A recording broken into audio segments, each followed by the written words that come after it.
Okay, this is an update for my 1980 Oldsmobile 98 diesel Regency. This car at the moment needs some work done to it that I plan on doing in the next week or so. Hopefully this weekend I'll get most of it done, but there's the basic things, like I gotta clean up the engine bay quite a bit. And then there are the other things. There's a noise coming from underneath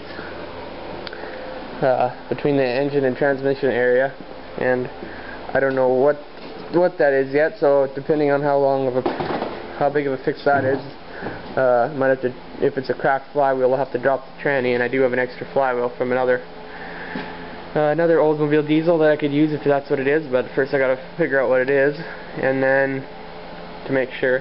And then the other thing is it has there's a leaky transmission line, and I think it's cracked on one of the lines, and I'm just going to replace it with, it's just going to be replaced with, I'm going to cut the metal line, transmission coolant line, with a couple inches on either end, and going to fit 3/8 transmission rubber line, transmission coolant rubber line over it, and that way I won't have to, it's a lot easier to install.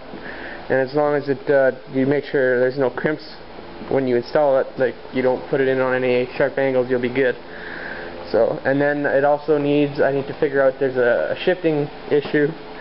It's always had it ever since I've gotten it, but it doesn't shift soon enough. Like if you're cruising, it won't drop into like seconds. Like you'll have to, the engine has to rev up quite a ways before it'll drop into second. And same with from second to third.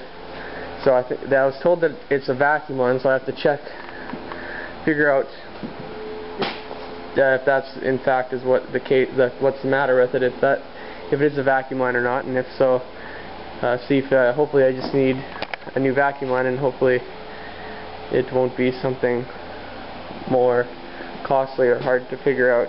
But so gotta figure out what that noise is, gotta fix that leaky tranny line, gotta fix that shifter issue, and yeah, then I should be able to then it'll be my daily driver for a bit, for a couple months anyways.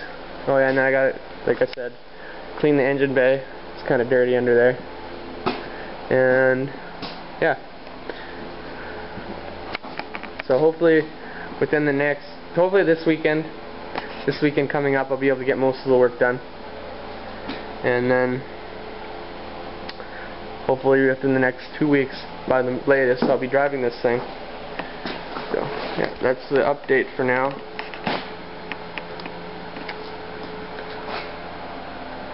Later.